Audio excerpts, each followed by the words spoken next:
श्रीमान् वेङ्कटनाथार्य कवितार्यकेसरी वेदान्ताचार्यवर्यो मे सन्निधत्तां सदा हृदि।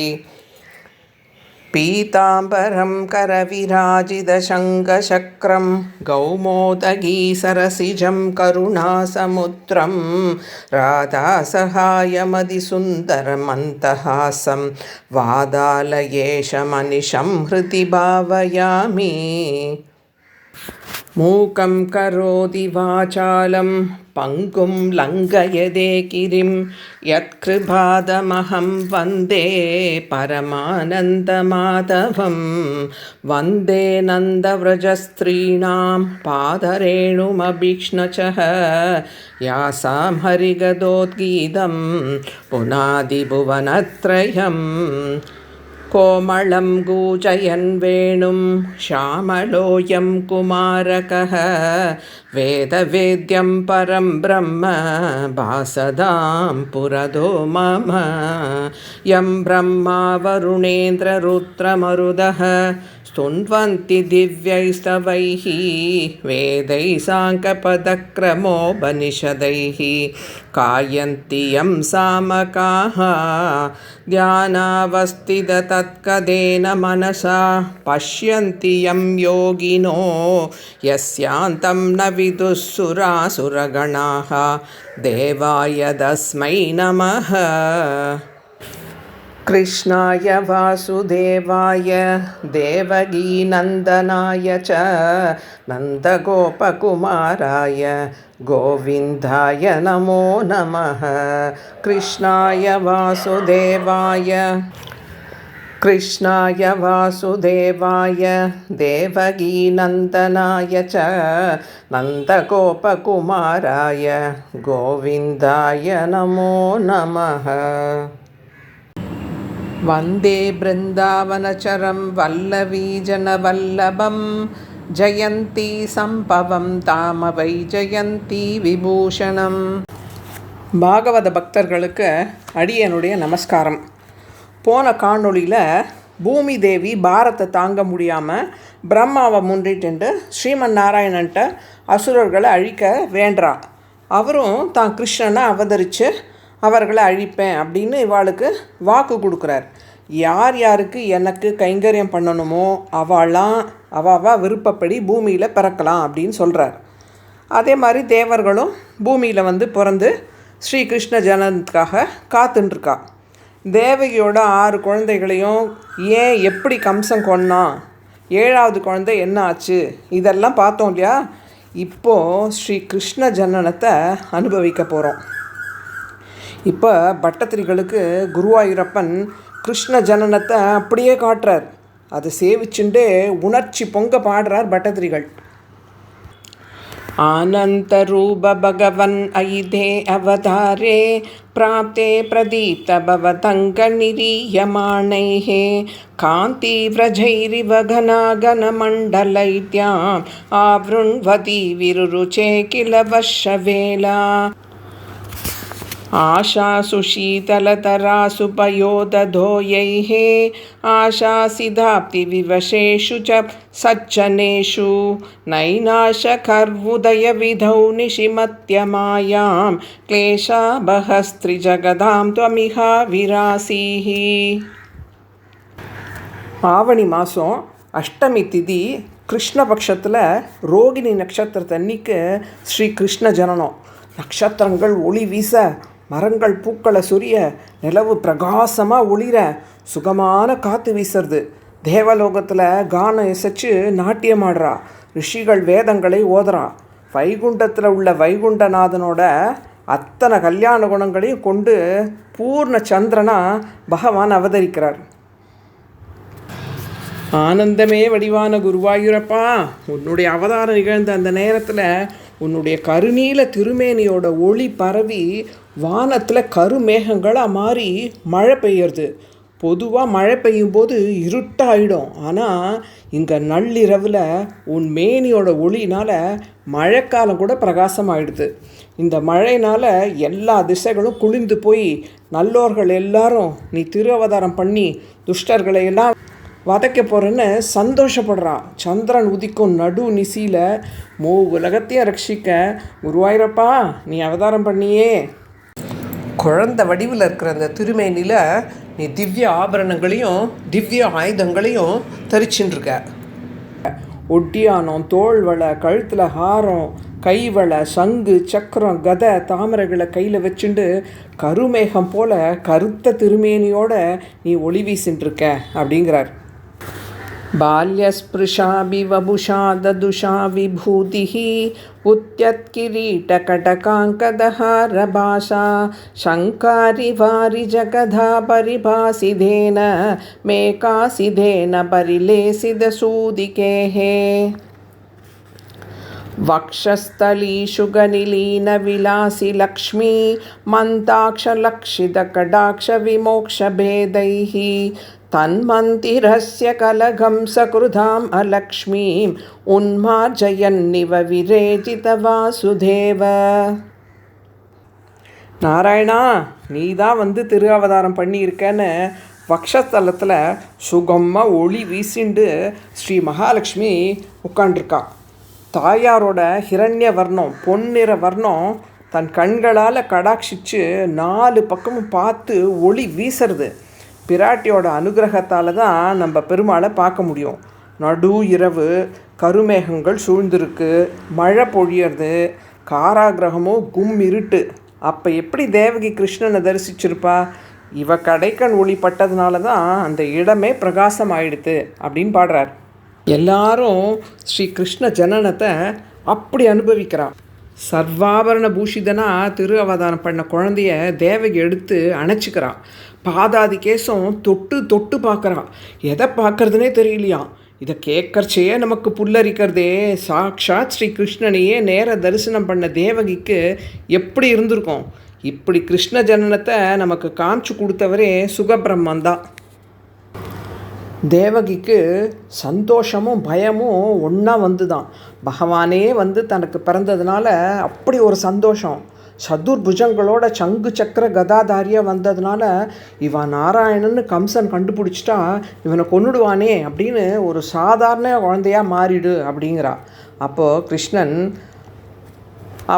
பிரஸ்னி சுதாபாங்கிற தம்பதியாக இருந்து தவம் பண்ணப்போ நாராயணனே தனக்கு மகனாக பிறக்கணும்னு 3 தடவை கேட்டதுனால பிரஸ்னி சுதாபாக்கு பிரஸ்னி கர்ப்பனா, அவள் அடுத்த பிறவியில் கஷ்யபர் அதிதியாக இருந்தப்போ வாமனனா, இந்திரன் தம்பி உபேந்திரனா, இப்போ தேவகி வசுதேவருக்கு கிருஷ்ணனா தான் கொடுத்த வாக்குப்படி 3 தடவை பிறந்ததை சொல்கிறார். ராமாவதாரத்தில் தன் தாய் காட்டுக்கு போக வேண்டான்னு சொன்னப்போ அதை நிராகரித்து பித்ருவாக்கிய பரிபாலனத்துக்காக காட்டுக்கு போனார் இல்லையா? இப்போ தன் தாய் தேவகி 2 கையோட மாறிடுப்பா அப்படின்னு சொன்ன உடனே மாறிட்டாராம். கம்சனுக்கு பயந்து தான் அவள் அப்படி சொல்கிறா.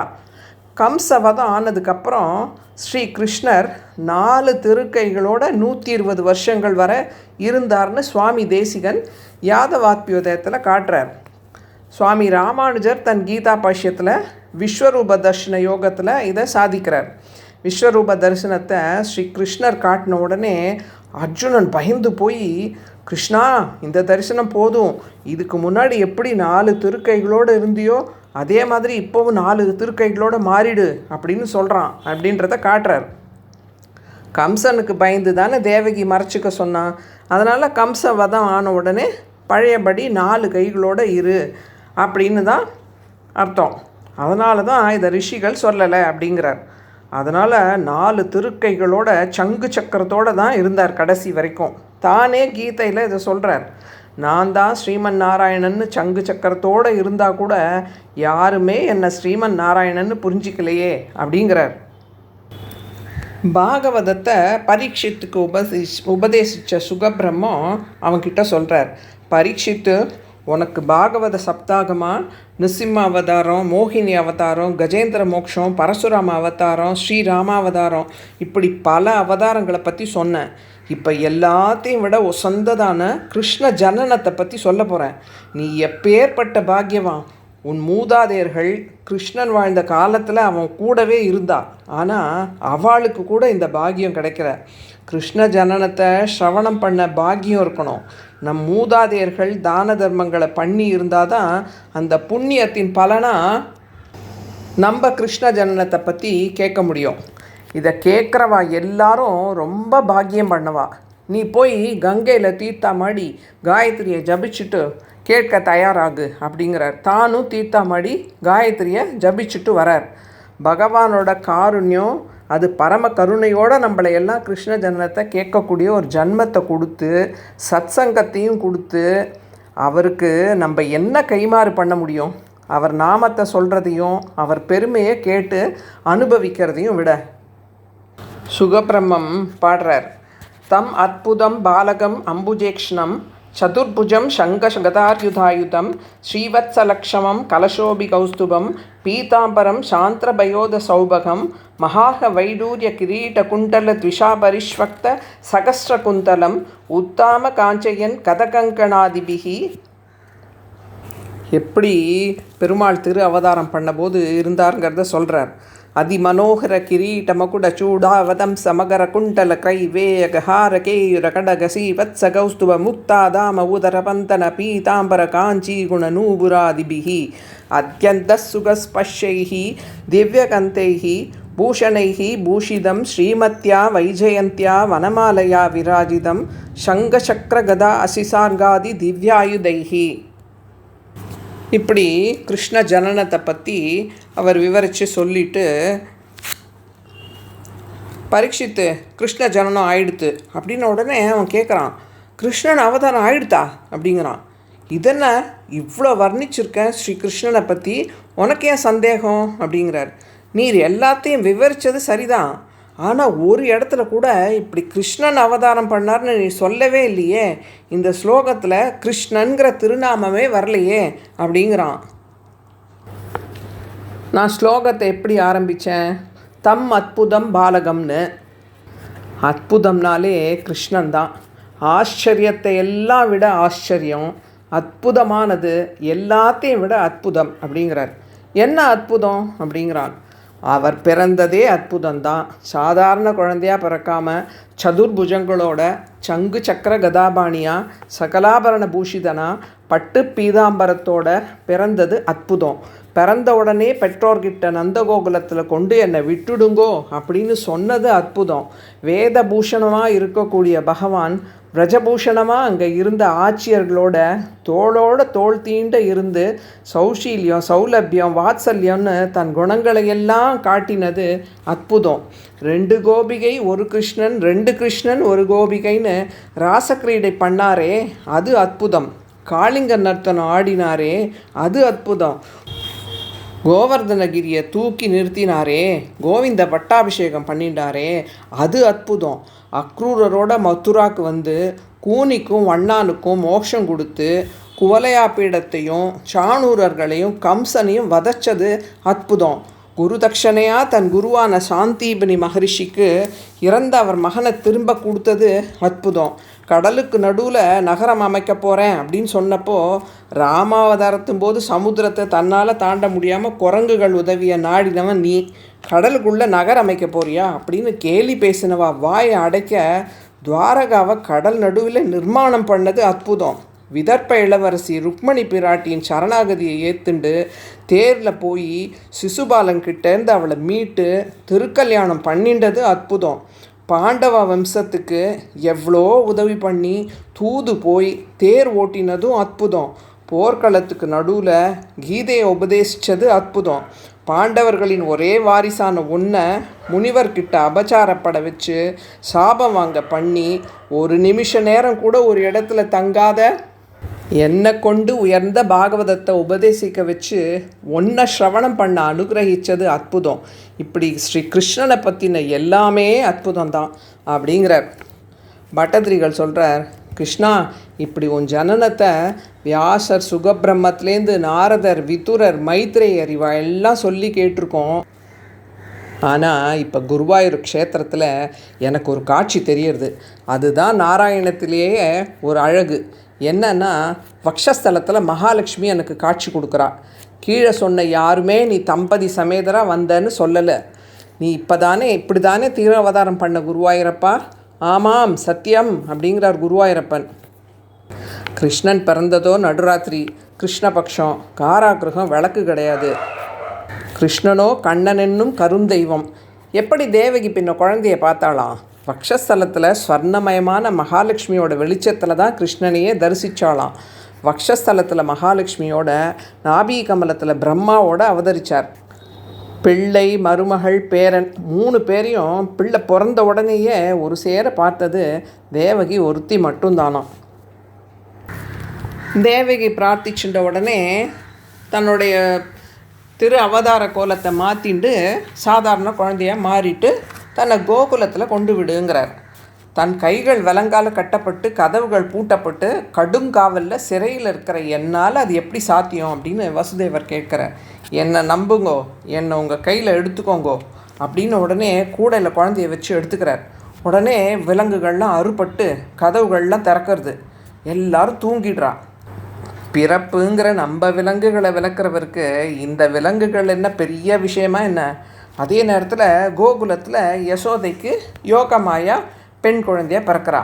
என்ன குழந்தைன்னு கூட தெரியாமல் நந்தகோபுரம் யசோதையும் தூங்கிடுறா. ஆண்டாள் பாடுறா, ஒருத்தி மகனாய் பிறந்து ஓரிரவில் ஒருத்தி மகனாய் வளர்ந்துன்னு. தன் மாமியாரை எப்படி இப்படி சொல்லலான்னா, ஒப்பற்ற ஒருத்தியான் தேவகி. ஏன்னா உலகையே தன் வயிற்றில் தாங்கும் பெருமாளையே தன் திருவயிற்றில் தாங்கியிருக்காளே. யசோதையும் ஒப்பற்றவள் தான். ஏன்னா கிருஷ்ணனோட பாலலீலைகளை அனுபவிக்கிற பேற்ற பெற்றாளே. ஓரிரவில்னா அந்த இரவும் ஒப்பற்றது தானா. ஏன்னா உலகமே அன்றைக்கி இரவு உறங்கினப்போ 4 பேர் தான் மூச்சுன்னு இருந்தா. தேவகி, வசுதேவர், கிருஷ்ணன், யோகமாயை. வெளியில் வந்தால் ஜோன்னு மழை பெய்யுறது. ஐயோ குழந்தை நனைய போகிறதே அப்படின்னு நினச்ச உடனே ஆதிசேஷன் கொடைப்பிடிக்கிறார். திக்தேவதைகள் வழிகாட்டுறான். ஆதிசேஷன் தலையில் இருக்கிற ரத்னங்கள் ஒளி வீச கருடன் வேதம் சொல்லிட்டு பின்னாடி வரார். யமுனையில் வெள்ளம் பெருக்கெடுத்து ஓடுறது. இறங்கி நடக்க முழங்கால் வரைக்கும் இந்த தண்ணி இடுப்பு வரைக்கும் உயர்ந்து கழுத்து வரைக்கும் வந்துடுறது. யமுனைக்கு கண்ணன் திருவடிகளை ஸ்பர்ஷிக்கணும்னு ஆசையாம். அப்படி அவர் தொட்ட உடனே வசுதேவர் பாதம் வர வடிந்து வழி விட்டாளாம். முன்னாலேயே ஏன் விடலைன்னா அப்போ திருவடியை அவளால் தொட முடியாது இல்லையா. ஆண்டாள் தூய பெருநீர் யமுனை துறைவனைன்னு பாடுறா. சீதா பிராட்டியை ராவணன் தூக்கிட்டு போகிறப்போ அவள் கோதாவரி கிட்ட சொல்கிறா, ராமன் என்னை தேடிட்டு வரப்போ ராவணன் என்னை கடத்திட்டு போயிட்டான் இந்த பக்கமாக அப்படின்னு தெரிவி அப்படிங்கிறா. ஆனால் ராமன் கேட்டப்போ கோதாவரி வாயை திறக்கலையாம். எங்கேயோ இருக்கிற ராவணன் மேலே பயமா அவளுக்கு. ஆனால் இங்கே கம்சனோட அரண்மனைக்கு பக்கத்தில் ஓடுற யமுனை ஒதுங்கி வழி விட்டாளாம். அவன் திருவடி பற்றினா பிறவி என்னும் பெருங்கடலே வற்றுமே, யமுனை வற்றினலை என்ன ஆச்சரியம். கோகுலத்துக்கு போன வசுதேவர் கிருஷ்ணனை அங்கே விட்டுட்டு அந்த பெண் குழந்தையை எடுத்துன்னு வரார். திரும்பவும் கண்ணன் அனுகிரகத்தினால யமுனை வழிவிடுறது. சிறைச்சாலைக்கு வந்த உடனே கை விலங்கு பூட்டிக்கிறது, கதவெல்லாம் பூட்டிக்கிறது. அந்த குழந்தை வீல்னு கத்தின உடனே தூங்குற காவலர்கள்லாம் எழுந்துடுறான். ஓடி போய் கம்சன்கிட்ட சொல்கிறான், தேவகிக்கு 8வது குழந்தை பிறந்துடுத்துன்னு. அவனும் ஓடி வரான். வந்து பார்த்தா அது பெண் குழந்தை. இந்த பெண் குழந்தையா நம்மளை கொல்லும் அப்படின்னு ஒரு நொடி மனசு மாறுறான். பின்னாடி இதை மட்டும் ஏன் உயிரோடு விடணும் அப்படின்னு தேவகி கையிலேருந்து அந்த குழந்தைய பிடுங்குறான். தன்னுக்கு பிறந்த 6 குழந்தைகளை கொன்னப்போ பேசாமல் இருந்த தேவகி இப்போ அவன் காலில் விழுந்து அந்த குழந்தைய விட சொல்கிறான். ஏன்னா மீதியெல்லாம் இவளுக்கு பிறந்த குழந்தைகள், இது இன்னொருத்தியோட குழந்தை. அதனால் தடுக்க பார்க்குறான். ஆனால் கம்சனை அதை தூக்கி வானத்தில் போட போகிறச்சே அந்த குழந்தை மேலே போய் 8 கைகளோட ஆயுதங்களோட நிற்கிறான் அந்தரத்தில். அந்தரின்னே அவளுக்கு ஒரு பேர். இதை ஆண்டாள் வாரணமாயிரம் பாட்டில் பாடுறாளே. இந்திரன் உள்ளிட்ட தேவர் குழாமெல்லாம் வந்திருந்து என்னை மகட்பேசி மந்திரித்து மந்திர கோடி உடுத்தி மணமாலை அந்தரி சூட்ட கனா கண்டேன் தோழினான் அப்படின்னு ஆண்டாள் பாடுறா.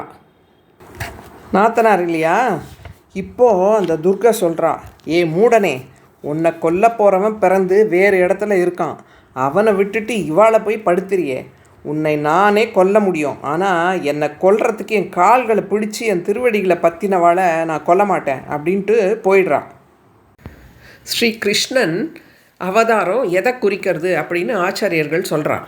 4 கைகளோடு ஏன் வந்தார்னா, வாழ்க்கையில் பெற வேண்டிய 4 புருஷார்த்தங்கள், அறம், பொருள், இன்பம், வீடு, அறவழியிலான வாழ்வு, அறவழியில் ஈட்டின பொருள், அதை கொண்டு அறத்துக்குட்பட்டு இன்பம் அடையணும், வீடு பேருங்கிற முக்தி அடையணும். இந்த நாளையும் தரத்தான் ஏன் அவதாரம் அப்படிங்கிறார். ஏன் தாமரை கண்களோட வந்தார்? சேத்துல மலர்ந்தாலும் செந்தாமரை தானே. அதை மாதிரி பெருமாள் உலகத்தில் வந்து பிறந்தாலும் சேரு எப்படி தாமரையில் ஒட்டாதோ அதை மாதிரி தான் அவரும் இந்த உலகவியல் தோஷம் எதுவும் ஒட்டாமல் இருக்கார். ஏன் வக்ஷஸ்தலத்தில் தாயார்? பெருமாளை எப்பவும் தாயாரோட சேர்த்து தான் சேவிக்கணும். கார்மேக வண்ணனா ஏன் வந்தார்? நம்மீது கருணை மழை பொழியறதுக்கு. கிருஷ்ணனை கையில் எடுத்த உடனே வசுதேவர் கை விலங்கு ஏன் அருந்தது? நம் பிறவி பிணியை அறுக்கத்தான் அவதாரமே. நாம் பிறவாமல் இருக்கிறதுக்கு தான் பிறந்தார். தன்னை போல நாம் இருக்க நம்ம போல வந்தார். நமக்கு கர்ப்பவாசம் கூடாதுன்னு தான் கர்ப்பவாசம் பண்ணார். யமுனை அவர் திருவடி பட்டதும் வழிவிட்டா மாதிரி நாம் அவர் திருவடியை பற்றினா சம்சார சாகரம் வற்றும் அப்படின்னு காமிக்கிறதுக்கு தான் இப்படி திரு அவதாரம் பண்ணார். கம்சன் இவளுக்கு பிறந்த குழந்தையும் போயிடுத்து, அந்த மாயை என்னை கொல்ல வந்தவன் வேற எங்கேயோ வளர்றான்னு சொன்னான். அப்போது இவ குழந்தையனால நமக்கு இனிமேல் ஆபத்து இல்லை அப்படின்னு அவளை விடுவிச்சு மன்னிப்பு கேட்குறான் அவகிட்ட. உடனே தன் மந்திரி சபையை அந்த அர்த்த ராத்திரியில் கூட்டுறான். அசரீர மூலமாக சொன்னதுலேருந்து அவனுக்கு தூக்கமே இல்லாமல் பண்ணிட்டார் கிருஷ்ணன். எங்கே பார்த்தாலும் நாராயணனே தெரியறது. இது 7ஆவதா 8ஆவதான்னு ஒரு குழப்பம். இப்போது நடு ராத்திரியில் பிறந்து அவன் தூக்கத்தையும் கெடுத்துட்டார். இப்படி திரு அவதாரம் பண்ண ஸ்ரீ கிருஷ்ணன் ஒருத்தி மகனாய் பிறந்து ஓரிரவில் ஒருத்தி மகனாய் ஒளிந்து வளர்கிறதுக்காக மதுராலேருந்து நந்தகோகுலத்துக்கு வந்தார்னு பார்த்தோம் இல்லையா. காத்தால் விடிஞ்ச உடனே நந்தகோபரும் யசோதையும் முழிச்சுட்ட உடனே கிருஷ்ணன் தான் தனக்கு பிறந்த குழந்தை அப்படின்னு நினச்சிண்டு அந்த குழந்தைய எடுத்து கொஞ்சரா அந்த ஊருக்கெல்லாம் வந்து இந்த மாதிரி இந்த யசோதைக்கு இந்த மாதிரி ஒரு அழகான குழந்தை பிறந்திருக்குன்னு தெரிஞ்ச உடனே எல்லாரும் அங்கேருந்து அந்த கோபிகைகள்லாம் ஓடி வரா. பெரியாழ்வார் பாடுறாரு அந்த மாதிரி, ஓடுவார் விழுவார் உகந்தாளிப்பார், நாடுவார் நம்பிரான் எங்குத்தான் என்பார், பாடுவார்களும் பல்பறை கொட்ட நின்று ஆடுவார்களும் ஆயிற்று ஆய்ப்பாடியே அப்படின்னு எல்லா கோபிகைகளும் நந்தகோபர் வீட்டுக்கு வந்துடுறா. வந்து இந்த குழந்தைய பார்க்குறா, கொஞ்சரா எடுத்துக்கிறா கையில், அப்புறம் திருப்பி போகிறா, திருப்பியும் ஓடி வரா. இப்படியே நாள் முழுக்க யசோதை வீட்லேயே தான் எல்லாரும் இருக்கா. இப்படியே 10 நாள் போகிறது. இப்போ கம்சன் வந்து தன்னுடைய நண்பர்களான அசுரர்களை கூப்பிட்டு சொல்கிறான் இல்லையா, இந்த மாதிரி 10 நாளைக்குள்ளே பிறந்த குழந்தைகளெல்லாம் கொன்னுடணும் அப்படின்னு சொன்ன உடனே அவனுடைய நண்பியான பூதனைங்கிறவன் என்ன பண்ணுறா, நான் பண்ணுறேன் அந்த காரியத்தை அப்படின்னு சொல்லிட்டு எல்லா இது மாறு வேஷத்தில் வந்து அப்போ அந்த 10 நாளைக்குள்ளே பிறந்த குழந்தைகள் எல்லாரையும் விஷப்பாலை கொடுத்து கொன்னுடுறான். ஒரே எல்லாருக்கும் மர்மமாக இருக்குது. இந்த மாதிரி 10 நாளைக்குள்ளே பிறந்த குழந்தைகள்லாம் ஏன் இறந்து போகிறதுன்னே ஒன்றும் புரியலை யாருக்கும். அப்போது நந்தகோபர் என்ன பண்ணுறார், தன்னுடைய மனைவி கர்ப்பிணியாக இருந்ததுனால அந்த 10 மாதமும் அவர் வந்து கப்பம் கட்டலை கம்சனுக்கு. அதனால் அவன் கோச்சிக்கு போகிறான்னு சொல்லிவிட்டு அந்த கப்பம் கட்டுறதுக்கு எல்லாத்தையும் எடுத்துட்டு மதுராவுக்கு வரார். அப்படி வந்தப்போ வசுதேவரை போய் சந்திக்கிறார். அவர்கிட்ட தன்னோட வருத்தத்தை தெரிவிக்கிறார். இந்த மாதிரி உனக்கு பிறந்த எல்லா குழந்தைகளையும் கம்சன் கொன்னுட்டானாமே அப்படின்னு சொன்ன உடனே அவரை வந்து அவ்வளோதான் எனக்கு பிராப்தம் அப்படின்னு சொல்லிட்டு, எனக்கு ரொம்ப சந்தோஷம் உனக்கு ஒரு ஆண் குழந்தை பிறந்ததாமே அப்படின்னு சொல்லிட்டு கம்சனோட எண்ணத்தை சொல்கிறார். இந்த மாதிரி அவன் ரொம்ப 10 நாளைக்குள்ளே பிறந்த குழந்தைகளெல்லாம் கொல்றதுக்கு ஆள் அனுப்புகிறான். இப்போ நிமித்தங்களும் சரியா இல்லை, அதனால் உடனே நீ ஊருக்கு போ, இங்கே உட்காண்ட்ருக்காத, சீக்கிரமாக கிளம்பி போ அப்படிங்கிறார். உடனே இவரும் அவசர அவசரமாக மதுராலேருந்து நந்தகோகுலத்துக்கு வரார். அப்போது அவசரே கலு தத்ர சகாச்சன பிரஜபதே மதுராகிருதிரங்கனா தரள ஷட்பதலாலித குந்தலா கபடபோதகதே நிகடம் கதா. உன் குழந்தைக்கு எந்த ஆபத்து வராமல் பார்த்துக்கோங்கோ அப்படின்னு சொல்ல இவரும் கிளம்பி வரார். அப்போது கம்சனால் அனுப்பப்பட்ட பூதனை என்ன பண்ணுறா, கோகுலத்துக்குள்ளே நுழையிறான். வர வழி ஏற எல்லா குழந்தைகளையும் கொண்டுட்டாளா. இப்போ வந்து கோகுலத்துக்குள்ளே தேடிண்டு வரான். தன்னை ஒரு அழகான மங்கையை மாற்றிண்டு வரா. ஒன்றை விட்டுட்டு எல்லாரும் அவளை பார்க்க ஓடினாலாமே குருவாயூரப்பா. இவ ராஜகுமாரியா? இல்லை, ராஜகுமாரின்னா சேவகிகள்லாம் கூட வருவா. இவ கூட யாரும் சேவகிகள் வரல, அதனால் இவ ராஜகுமாரி இல்லை. ரிஷி பத்னியா இல்லை, ஏன்னா இவ்வளோ அலங்காரம்லாம் பண்ணிகிட்டு இருக்க மாட்டா ரிஷி பத்னிகள்லாம். தேவதையாக இருப்பாளோ இல்லை, ஏன்னா இவ கால் பூமியில் படுறது. இவ யாராக இருக்கும் அப்படின்னு அவள் பின்னாடி போயிட்டாளாமே குருவாயிரப்பா அப்படிங்கிறார். ஆனால் சுவாமி தேசிகன் சொல்கிறார் யாதவாத்மியத்தில், அவள் யசோத வேஷத்தில் உள்ளே வந்தாளாம் கபட எண்ணத்தோட. அழகான உருவெடுத்துண்டு மற்றவாளுக்கு எல்லாம் யசோதையாக தெரிகிறா. இப்போது இந்த மாதிரி வரதை பார்த்த உடனே கண்ணை மூடின்ட்டான்.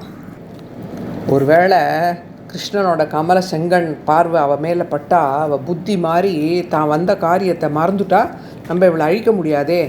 தனக்கு விஷத்தை கொடுக்க வந்த இவளுக்கு மோட்சம் கொடுத்தா தன் மேலே இவ்வளோ பாசம் வச்சுருக்காளே, இந்த கோபிகைகளுக்கு என்னத்தை கொடுக்கறது? விஷப்பாலை கொடுக்க வராளே, இவளுக்கு நரகத்தை கொடுக்கறதா இல்லை தாய் அன்போட பாலை கொடுக்குறாளே மோட்சத்தை கொடுக்கறதா அப்படின்னு கண்ணை மூடிண்டு யோசிச்சியாமே குருவாயூரப்பா. சபதி சாஹிருத பாலக சேதனா நிஷிஷரான்வய ஜாகில பூதனா விரஜவதூஷ்விஹ கேயமிதிக்ஷணம் விமிருஷதீஷு பவந்தமுபாததே. அப்படி உள்ளே வந்தவ கண்ணனை எடுத்து தன்னோட மடியில் வச்சுக்கிறா. தன் அழிவை தானே தேடிண்டு போகிற மாதிரி. இவ யாராக இருக்கும்னு ஆட்சிகள்லாம் பேசிகிட்டே இருக்கச்சே இவ உன்னை தூக்கிண்டு பின்புறம் வந்து உட்காந்து தன் விஷம் தோஞ்ச முளைப்பாலை உனக்கு கொடுக்குறா. நீ அந்த விஷப்பாலை மட்டும் இல்லை, அவள் உயிரையும் அவளோட அடுத்த பிறவியையும் சேர்த்து உறிஞ்சிட்ட. இப்போது அவள் வலி தாங்காமல் கத்தி இறக்கச்சே சுய உறவை எடுத்துக்கிறா. இந்த அரக்கர்கள்லாம் வரும்போது மாறு வேஷத்தில் வருவா, ஆனால் இறக்கிற தருவாயில் அவளோட சொரூபத்தை அடைஞ்சிடுவா. சத்தம் கேட்டு ஓடி வந்த ஆட்சிகள் இந்த ராட்சசியையும் அவன் மேலே தவழ்ந்துட்டு இருக்கிற ஒன்றையும் பார்த்து பயப்படுறா. யசோதை ஓடி வந்து உன்னை தூக்கின்றாளாமே குருவாயிரப்பா. ஆமாம், இவாளுக்கு சந்தேகம் வருது. இந்த சின்ன இடத்துக்குள்ளே இந்த சின்ன வாசல் வழியாக இவ்வளோ பெரிய ராட்சசி எப்படி உள்ளே வந்தா அப்படின்னு பயப்படுறா. குழந்தைக்கு சுற்றி போடுறா. நீ தப்பிச்சேன்னு உனக்கு பல்லாண்டு பாடுறா. உன் திருநாமத்தை உனக்கே சொல்லி நீ நன்னா இருக்கணும் அப்படின்னு உனக்கு பல்லாண்டு பாடுறா. குருவாயிரப்பா, என்னை இந்த வியாதியிலேருந்து விடுவிக்கக்கூடாதா அப்படின்னு பாடுறார். நந்தகோபுரம் மதுராலேருந்து அவசர அவசரமாக பயத்தோடு ஓடி வரார். வீட்டுக்கு வெளியில் வந்து பார்த்தா பெரிய பெரிய மரங்கள்லாம் அப்படியே கீழே சாஞ்சிருக்கிறத பார்க்குறார். பூதனை இறக்கும்போது தன் நிஜ உருவத்தை எடுத்துக்கிறா இல்லையா, அப்படி அவள் விழாச்சே மரம் எல்லாம் விழுந்துருது. நாராயணா அப்படின்னு ஒன்று குருவாயிரப்பா சரணடைஞ்சார். இந்த கோபிகைகள்லாம் நடந்தது சொன்ன உடனே பயப்படுறார். இவ்வளோ பெரிய ஆபத்துலேயும் குழந்தை விளையாடுறதே அப்படின்னு ஆச்சரியம் ஒரு பக்கம். இந்த கோரமான சடலத்தை எப்படி வெளியேற்றுறது இப்போது அப்படின்னு யோசித்து கோடாலியால் வெட்டி துண்டாக்கி ரொம்ப தூரத்துக்கு கொண்டு போய் எரிக்கலாம் அப்படின்னு எடுத்துன்னு போகிறா. எரிக்கச்சே நல்ல வாசனை, இந்த திரவியம் மாதிரி வருதான். ஏன்னா அவள் தன் விஷப்பாலாக இருந்தாலும் அதை கண்ணனுக்கேன்னு அர்ப்பணிச்சா இல்லையா, அதனால் அவளுக்கு மோட்சம் கொடுத்தியாமே குருவாயிரப்பா. கோபிகைகளுக்கு இங்கே நீ ஒரு செய்தி சொல்கிற. என் ஸ்பர்ஷம் பட்டதுனால தான் அவள் சடலத்துக்கு இவ்வளோ மனம். உங்களுக்கும் என்னோடய ஸ்பர்ஷம் இனிமேல் கிடைக்கும் அப்படின்னு சொல்கிற. இதில் சொல்கிற தத்துவம் என்னன்னு சுவாமி தேசிகன் சொல்கிறார். கண்ணன் பேய்ப்பால் குடித்த சரித்திரத்தை கேட்டவா இனி தாய்ப்பால் குடிக்க மாட்டா. நமக்குள்ள அறியாமைங்கிற பூதனை நம்மோட நான்கிற அகங்காரம் என்னது அப்படிங்கிற மமகாரம் ரெண்டு விஷத்தையும் நமக்கு ஊட்டுறா. கண்ணன் திருவடியை பிடிச்சுண்டா அவன் ரெண்டு மார்பையும் உறிஞ்சு உயிரை எடுத்தாப்பில் நம் அகங்கார மமகாரங்களை உறிஞ்சு நம் அறியாமையை அழிக்கிறார். இப்போது கண்ணனுக்கு 6 மாதம் ஆயிடுத்து. அந்த 6ஆவது மாதத்தை கொண்டாடுறதுக்கு யசோதை ஊரில் இருக்கிறவாளெல்லாம் கூப்பிட்டு அவளுக்கெல்லாம் விருந்து பரிமாறிக்கிறதுக்கு உள்ள எல்லாத்தையும் தயார் பண்ணிட்டு இருக்கா. அப்போது கண்ணனை ஒரு தொட்டிலில் போட்டு அந்த தொட்டிலுக்கு பக்கத்தில் ஒரு மாட்டு வண்டியை அண்டை கொடுத்து வச்சுட்டு இந்த குழந்தைகளை காவலுக்கு வச்சுட்டு நந்தகோபர் வெளியில் போயிடுறார். யசோதா உள்ள வேலையாக இருக்கா. நீ பாலுக்கு அழுதுண்டு சகடத்தை உன் காலால் உதைச்ச உடனே சடசடன மாட்டு வண்டி உடஞ்சி விழருது. இந்த வண்டி சக்கரத்தில் தான் சகடாசுரன் வந்து ஒளிஞ்சுன்னு இருக்கான். எல்லாரும் ஓடி வரா சத்தத்தை கேட்டு. அந்த உடஞ்ச வண்டிக்கு நடுவில் நீ படுத்துட்டுருக்க. அப்படியே நடுங்கி போயிடுறா. யசோதை ஓடி வந்து குழந்தைய எடுத்து வச்சுட்டதை பார்த்து குழந்தைக்கு ஒன்றும் ஆகலைன்னு சந்தோஷப்படுறான். ஆனால் எப்படி இந்த வண்டி உடஞ்சிதுன்னு தெரியலையே, இந்த குழந்தைகள்லாம் சொல்கிறது, இந்த கண்ணன் காலால் உதச்சனால தான் வண்டி உடஞ்சிதுன்னு சொல்ல சில பேர் அதை நம்புறா. நந்தகோபர், குருவாயூரப்பா, நாராயணனால தான், உன்னால் தான் குழந்தை காப்பாற்றப்பட்டதுன்னு சொல்கிறார். குழந்தைக்கு எந்த ஆபத்தும் இல்லைன்னு சந்தோஷப்பட்டு உன் தாமரை கைகளையும் மகாலட்சுமி தாயார் திருவடி வருடினாலே செவந்துடுமே, அந்த திருவடிகளுக்கு எந்த காயமும் படலையான்னு தடவி தடவி பார்த்துக்கிறான். அது சரி, பூதனையை கண்ணன் வதம் பண்ணப்போ அவள் தன் சொரூபத்தை அரக்கியாக விழுந்து தானே மடிஞ்சா. இப்போ இந்த சகடாசுரனோட சடலம் எங்கே? குருவாயூரப்பனை கேட்குறார் பட்டத்திரிகள். ஒரு ஆளை மயக்கும் புன்னகையால் பதில் சொல்கிறார் குருவாயூரப்பன். என்னன்னா, பெருமாள் திருவடி என்றைக்குமே யாரையுமே வதம் பண்ணாது.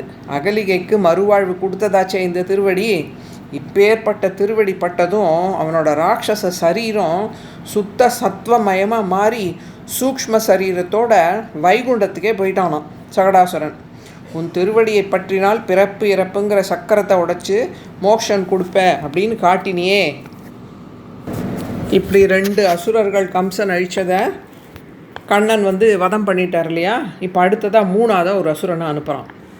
கொஞ்ச நாள் கழித்து யசோதை கண்ணனை மடியில் வச்சுட்டு கண்ணனுக்கு பாலை புகட்டிட்டு குழந்தைய தூக்க போனால் அவளால் தூக்கவே முடியல. என்னடா அது, இப்போ பால் கொடுக்க வச்சுட்ட போது இவ்வளோ கணம் இல்லையா குழந்தை, இப்போ என்ன திடீர்னு இவ்வளோ கணம் கணக்கிறது அப்படின்னு அவளுக்கு சந்தேகம் வருது.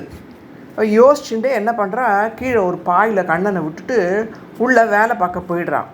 ஆனால் மனசு மட்டும் ஏன் இப்படி குழந்தை கணக்கிறது அப்படின்னு பயப்படுறது.